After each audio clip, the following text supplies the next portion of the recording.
Hello student, मैं doctor Ramesh Kumar Tamboli, सेवानिवृत्त प्राध्यापक प्राणी शास्त्र, किरोड़ीमल शासकीय कला एवं विज्ञान महाविद्यालय रायगढ़। आज के इस वीडियो लेक्चर सेशन में आप सभी का स्वागत करता हूं। आज हम बीएससी सेमेस्टर 1 जूलॉजी यूनिट 4 में फ्लाइटलेस बर्ड्स के अंतर्गत morphology and special characters of emu, ostrich और पेंगुइन का विस्तार से अध्ययन करने जा रहे हैं।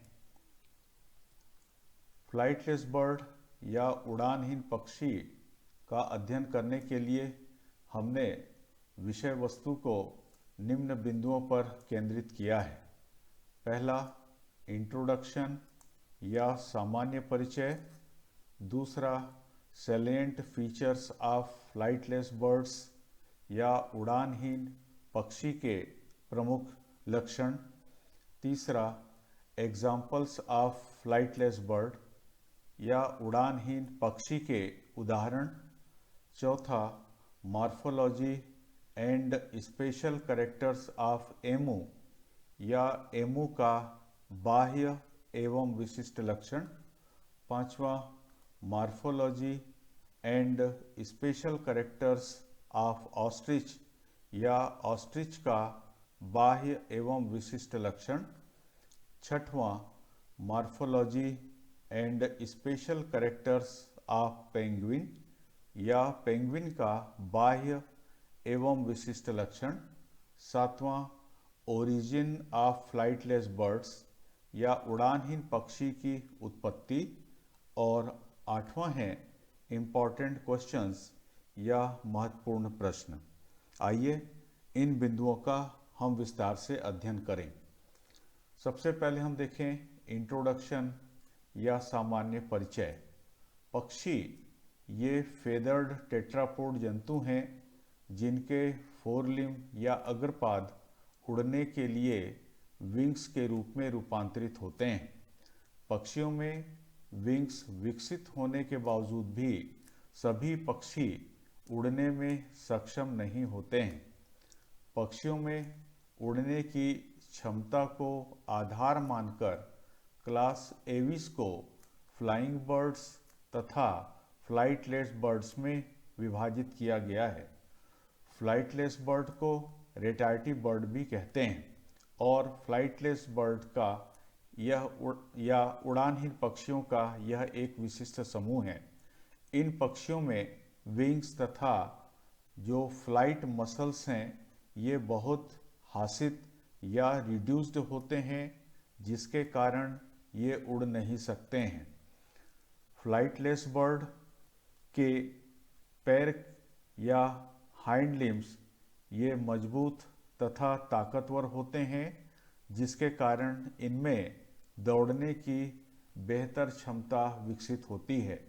फ्लाइटलेस बर्ड या रेटाइटी बर्ड्स ये आकार में बड़े होते हैं तथा कुछ फ्लाइटलेस बर्ड्स तो लगभग 4 मीटर तक ऊंचे होते हैं।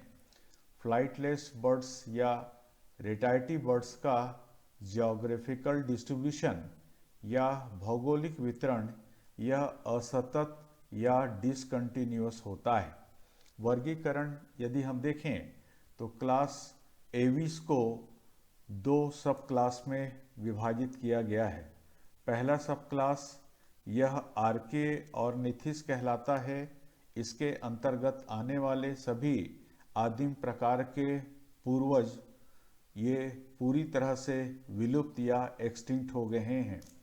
दूसरा सब क्लास है नियोर्निथिस। इसके अंतर्गत मध्यकालीन पक्षी तथा आधुनिक पक्षी सम्मिलित हैं। मध्यकालीन पक्षी ये पूरी तरह से एक्सटिंक्ट हो चुके हैं और केवल मॉडर्न बर्ड ही अभी अस्तित्व में हैं।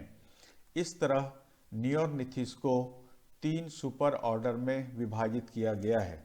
पहला सुपर ऑर्डर यह ओडोंटोग्नेथी कहलाता है। इसके अंतर्गत आने वाले जो मध्यकालीन पूर्वज पक्षी हैं वो पूरी तरह से विलुप्त हो चुके हैं। दूसरा सुपर ऑर्डर है पैलियोग्नैथी। इसके अंतर्गत आने वाले बर्ड ये सभी फ्लाइटलेस बर्ड होते हैं और इन्हें ही रेटाइटी बर्ड कहा जाता है। तीसरा सुपर ऑर्डर है ये नियोग्नैथी। इसके अंतर्गत सारे मॉडर्न फ्लाइंग बर्ड्स आते हैं।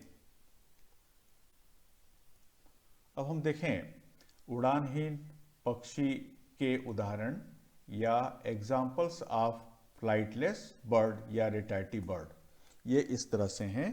पहला ऑस्ट्रिच, दूसरा रिया, तीसरा एमू, चौथा पेंगुइन्स, पांचवा कीवी, छठवां टीनामोज, सातवां मोज, आठवां एपायरोनिक्स, इसे हम एलिफेंट बर्ड भी कहते हैं, और नौवां है केजोवेरीज। आइए अब हम देखें सैलेंट फीचर्स ऑफ फ्लाइटलेस बर्ड। तो फ्लाइटलेस बर्ड या रेटाइटी बर्ड के प्रमुख कैरेक्टर्स इस प्रकार से हैं। पहला, इनके स्टर्नम में फ्लाइट मसल्स को आधार प्रदान करने वाली जो कील है यह अनुपस्थित होती है। दूसरा, इनमें कॉलर बोन या क्लेविकल आकार में बहुत छोटी या अनुपस्थित होती है। तीसरा, पेल्विक गर्डिल की इलियम और इस्चियम ये दोनों बोन पीछे की ओर आपस में जुड़ी हुई नहीं होती हैं। चौथा, इनकी पसलियों में अनसिनेट प्रोसेस यह अनुपस्थित होता है। यदि रिब्स को हम देखें तो दो ही प्रोसेस यहाँ पर हैं। पहला है कैपेटुलम और दूसरा ट्यूबरकुलम। तीसरा जो प्रोसेस होता है जिसे हम अनसिनेट प्रोसेस कहते हैं यह अनुपस्थित होता है। पांचवा, इनकी हड्डियों में एयर स्पेस या एयर कैविटीज नहीं पाई जाती, जिसके कारण से फ्लाइटलेस बर्ड की जो बोन्स होती हैं ये ठोस होती हैं। छठवां, इनमें पैलेट या तालू ड्रोमियोग्नैथस प्रकार का होता है। ड्रोमियोग्नैथस का मतलब है कि the palatine do not articulate with the rostrum, the vomer intervening. और सातवां है विंग्स, ये आकार में बहुत ही छोटे होते हैं। आठवां, विंग में लगे हुए फेदर जिन्हें हम विंग फेदर्स कहते हैं ये रूपांतरित होकर के प्लूम्स के रूप में विकसित होते हैं तथा ये वायुरोधी भी नहीं होते, किंतु कैजुवेरी में विंग फेदर्स ये स्पाइन लाइक या नुकीले और कांटेदार होते हैं। नौवां, शरीर पर लगे हुए जो फेदर्स हैं जिनको हम बॉडी फेदर्स कहते हैं, इनका विन्यास या अरेंजमेंट ये रेगुलर फेदर ट्रैक्ट पर नहीं होता है। और 10वां है फेदर्स के बार्ब्स ये एक दूसरे से पृथक रहते हैं तथा बार्ब्यूल्स में हुक्स का अभाव होता है। इनके कारण से इनमें इंटरलॉकिंग मैकेनिज्म नहीं पाया जाता है। 11वां, सायरिंग्स या वॉइस बॉक्स इनमें अनुपस्थित होती है। 12वां, टेल या पूंछ के आधार पर ऑयल ग्लैंड जिसे यूरोपैजियल ग्लैंड भी कहते हैं यह अनुपस्थित होती है। 13वां, आरबीसी यह आकार में छोटी होती है तथा इसमें हीमोग्लोबिन की मात्रा अपेक्षाकृत कम होती है। उड़ने वाले पक्षियों में आरबीसी का आकार बड़ा होता है और उसमें हीमोग्लोबिन की मात्रा ज़्यादा होती है। 14वां, फीमेल में दोनों ओवरी ये उपस्थित हो सकती है। 15वां, मेल में प्रजनन के लिए एक विशेष अंग या कॉपुलेटरी ऑर्गन उपस्थित होता है जिसे पेनिस कहते हैं। 16वां, फीमेल प्रजनन अंग में क्लाइटोरिस यह पाई जाती है। 17वां, अंडे ये आकार में अपेक्षाकृत बड़े होते हैं तथा एग शेल मजबूत होते हैं। ध्यान देंगे कि उड़ने वाले पक्षी ये अपने अंडे नेस्ट या घोंसलों में देते हैं, इसलिए इनके अंडों का आकार छोटा होता है और उनके एगशेल या अंडों के कवच पतले होते हैं, जबकि फ्लाइटलेस बर्ड इनके अंडे का आकार बड़ा होता है।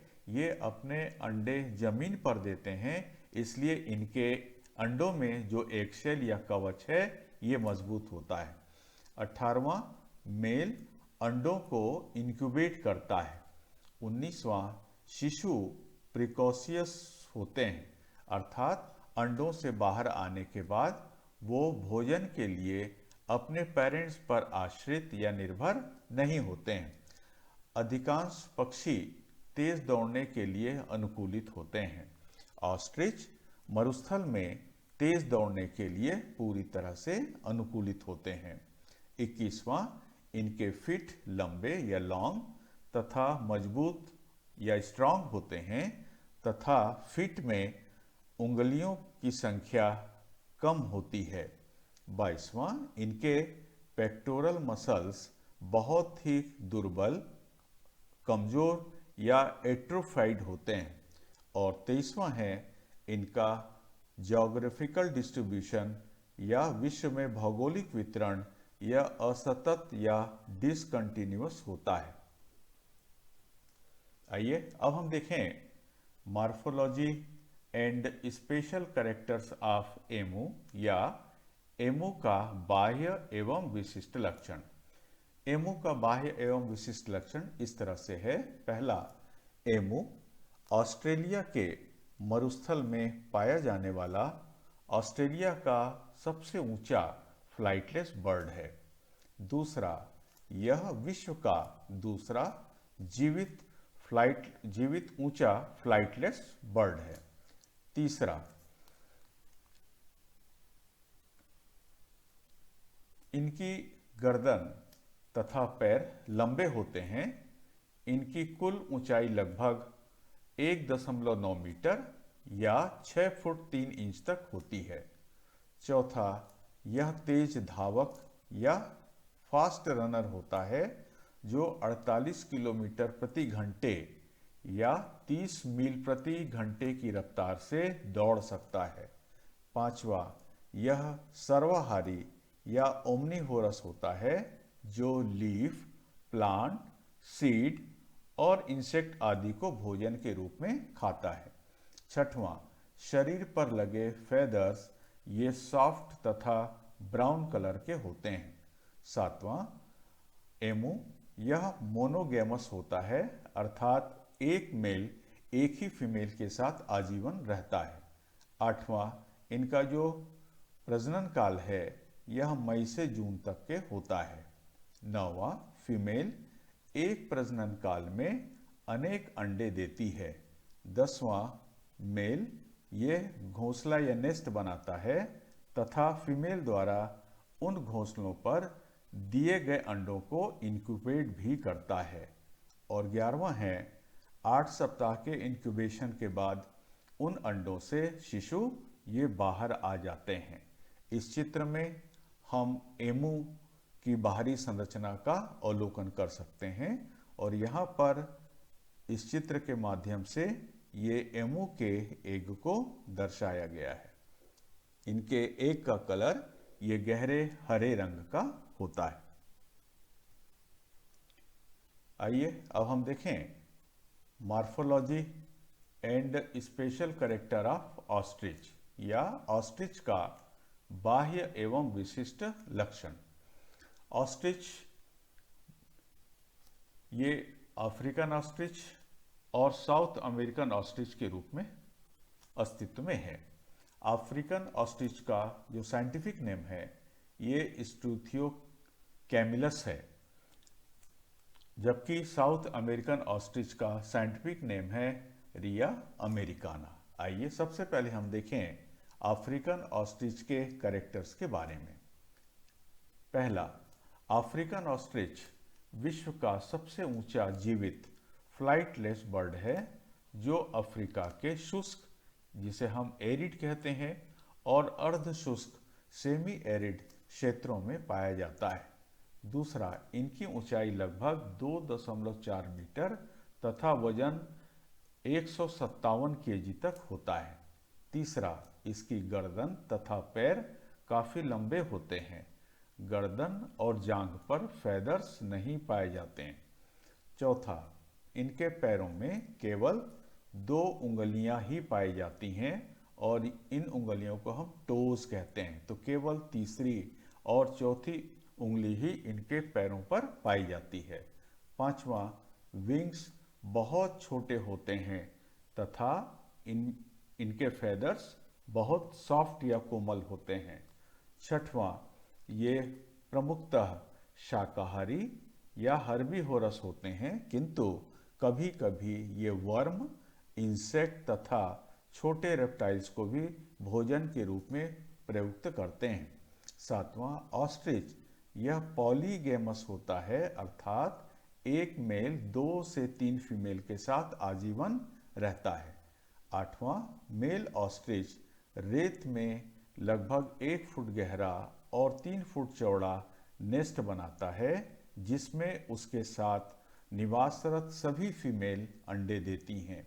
नौवां, अंडों का जो व्यास या डायमीटर है ये लगभग 5 इंच होता है। ये आकार में काफ़ी बड़े होते हैं तथा अंडों का वजन लगभग 1.5 kg होता है। एग शेल काफ़ी मजबूत होता है। फीमेल अंडों को इंक्यूबेट करती हैं। और 10वां है, लगभग 42 से 48 दिनों के इंक्यूबेशन के बाद अंडों से शिशु ऑस्ट्रिच ये बाहर आ जाते हैं। और शिशु ऑस्ट्रिच ये प्रिकॉशियस होते हैं, अर्थात अंडों से बाहर आने के बाद ये भोजन के लिए अपने पेरेंट्स पर निर्भर नहीं होते हैं।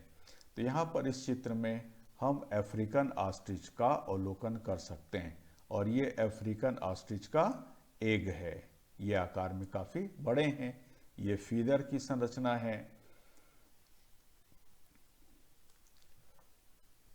दूसरा ऑस्ट्रिच जिसे हम कहते हैं साउथ अमेरिकन ऑस्ट्रिच और इसका साइंटिफिक नेम है रिया अमेरिकाना। इनकी विशेषताएं इस तरह से होती हैं। पहली, गर्दन लंबी तथा छोटे फेदर्स के द्वारा ढकी हुई होती है।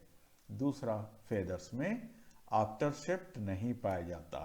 तीसरा, इनमें टेल फेदर्स ये एब्सेंट होते हैं। चौथा, इनमें विंग्स बहुत छोटे होते हैं। पांचवा, पैर लंबे और मजबूत होते हैं जिनमें 3 उंगलियां 3 टोज पाई जाती हैं और पाई जाने वाली टोज होती हैं 2nd, 3rd एंड 4th और सभी टो में क्लॉ पाई जाती हैं। छठवां, स्वर यंत्र जिसे हम सायरिंग्स या वॉइस बॉक्स कहते हैं, यह इनमें पाया जाता है। और सातवां है साउथ अमेरिकन ऑस्ट्रिच, यह मांसाहारी या कार्निवोरस होता है। आठवां, रिया अमेरिकाना या साउथ अमेरिकन ऑस्ट्रिच, यह पॉलीगैमस होता है। एक मेल अनेक फीमेल के साथ अपना जीवन व्यतीत करता है। नौवां, सभी फीमेल्स के द्वारा एक ही बरों में अंडे दिए जाते हैं और अंडों की संख्या लगभग 50 होती है। 10वां, मेल अंडों को इंक्यूबेट करता है तथा लगभग 40 दिनों के इंक्यूबेशन के बाद अंडों से शिशु बाहर निकल आते हैं। इस चित्र में हम साउथ अमेरिकन ऑस्ट्रिच का अवलोकन कर सकते हैं। आइए अब हम ऑस्ट्रिच की अन्य प्रजातियों के बारे में भी जानकारी प्राप्त करते हैं। इसे हमने इस टेबल के माध्यम से प्रदर्शित किया है। टेबल में जो कॉलम है इस तरह से, पहला क्रमांक, दूसरा स्पीशीज या प्रजाति, तीसरा इनका भौगोलिक वितरण, चौथा कॉमन नेम और पांचवा है इनके चित्र। पहला हम देखें, यह प्रजाति कहलाती है नॉर्थ अफ्रीकन स्पीशीज। इसका साइंटिफिक नेम है स्ट्रूथियो कैमिलस कैमिलस।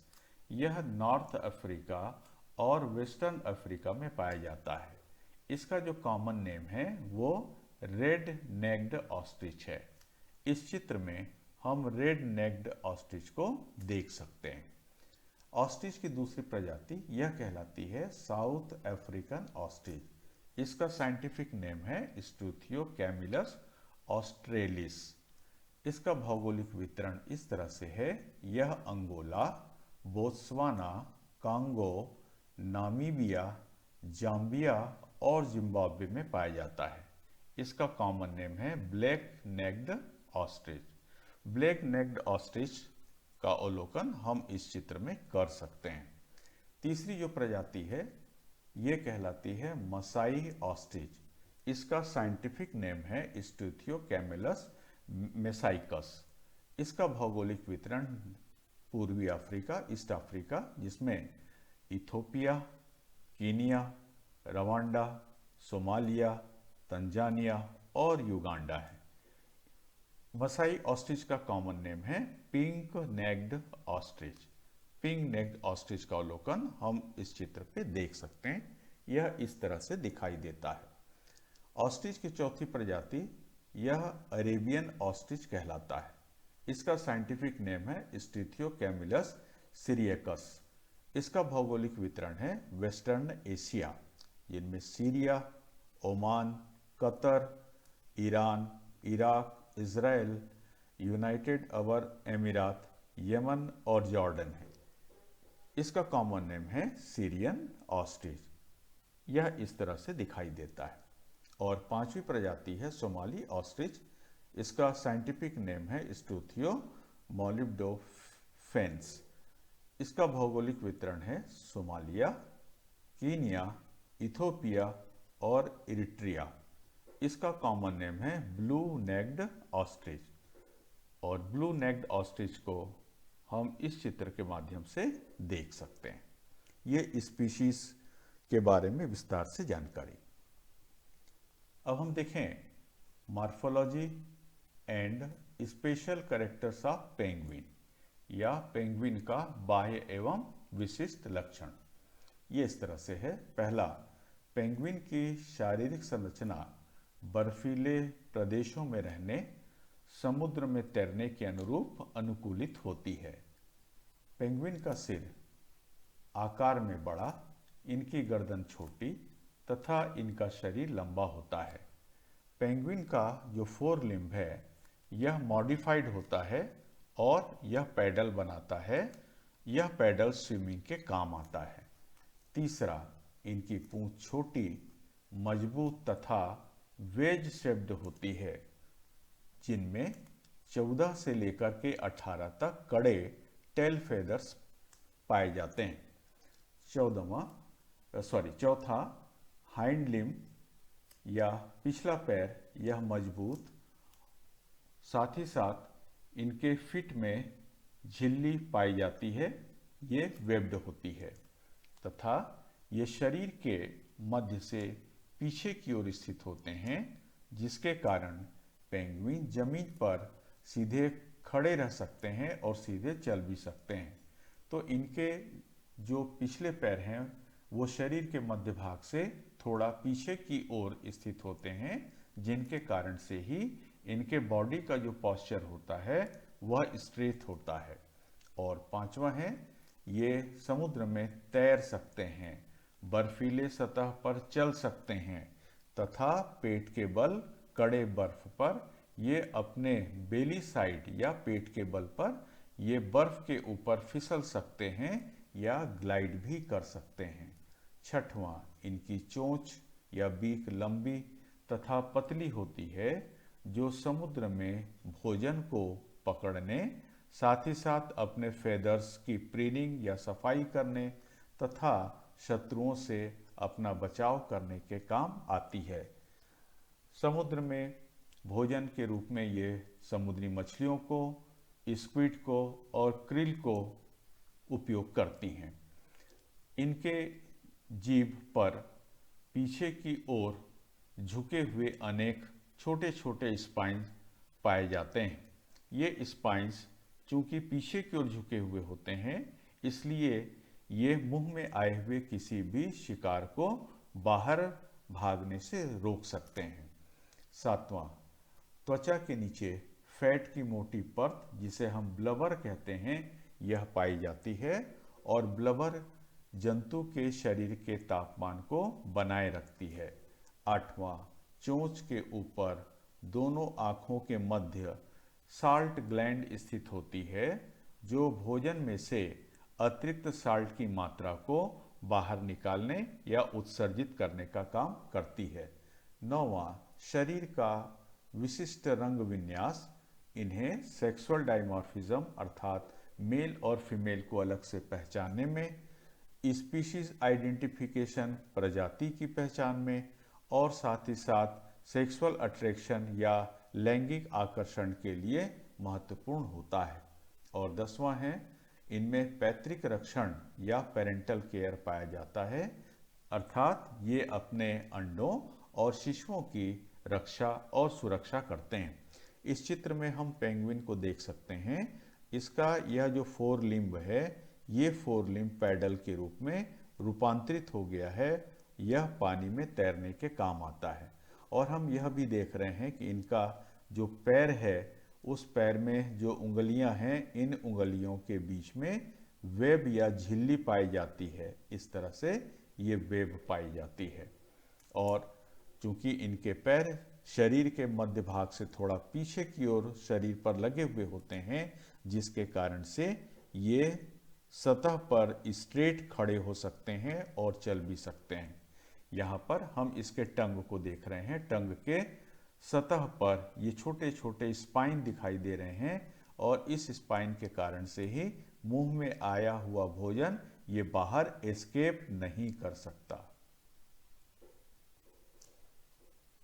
अब हम देखें ओरिजिन ऑफ फ्लाइटलेस बर्ड्स या रेटाइटी बर्ड या उड़ानहीन पक्षियों की उत्पत्ति कैसे हुई है। उड़ानहीन पक्षियों की उत्पत्ति पर वैज्ञानिकों के दो अलग अलग विचार हैं। ये विचार इस तरह से हैं। पहला है फ्लाइटलेस बर्ड का विकास या उत्पत्ति ये फ्लाइंग एंसेस्टर या उड़ने वाले पूर्वजों से हुआ है। और दूसरा विचार है कि फ्लाइटलेस बर्ड का विकास उन पूर्वजों से हुआ जिनमें उड़ान क्षमता या पावर ऑफ फ्लाइट विकसित ही नहीं हो पाई। आइए विस्तार से हम इसे देखें। पहला यह है रोमर का अभिमत। रोमर के अनुसार फ्लाइटलेस बर्ड का विकास उनके फ्लाइंग एंसेस्टर या उड़ने वाले पूर्वजों से हुआ है।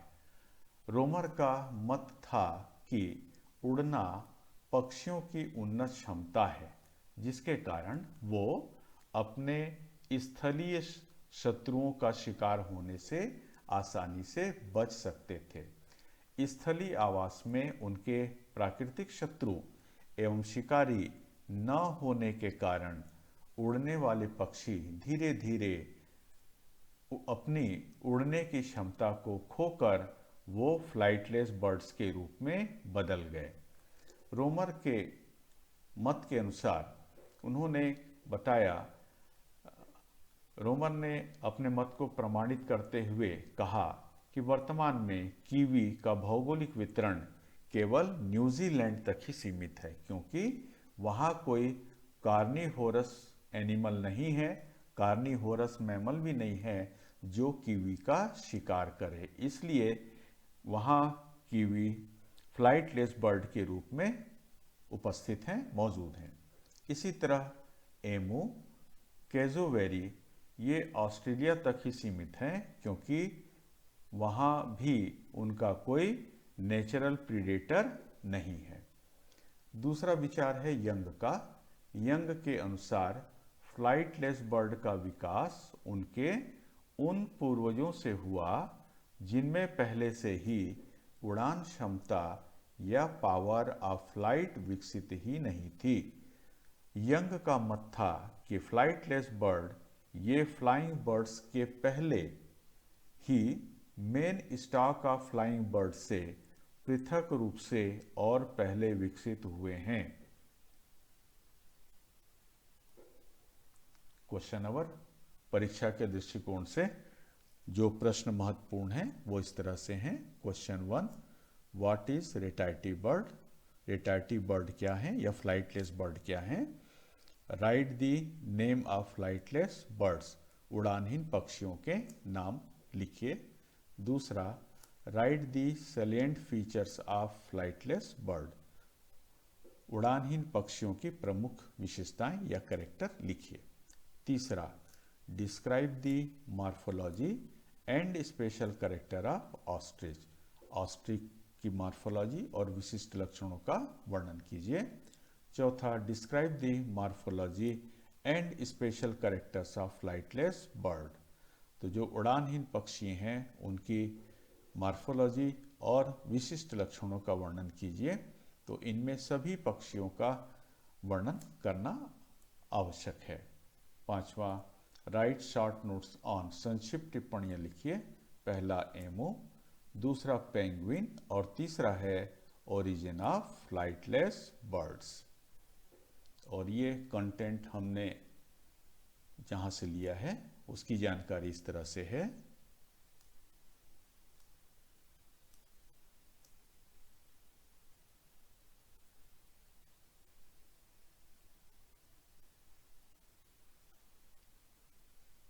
Thank you. YouTube channel zoology अड्डा को आने वाली अगली वीडियो फ्लाइंग मैमल्स के लिए सब्सक्राइब करें। धन्यवाद।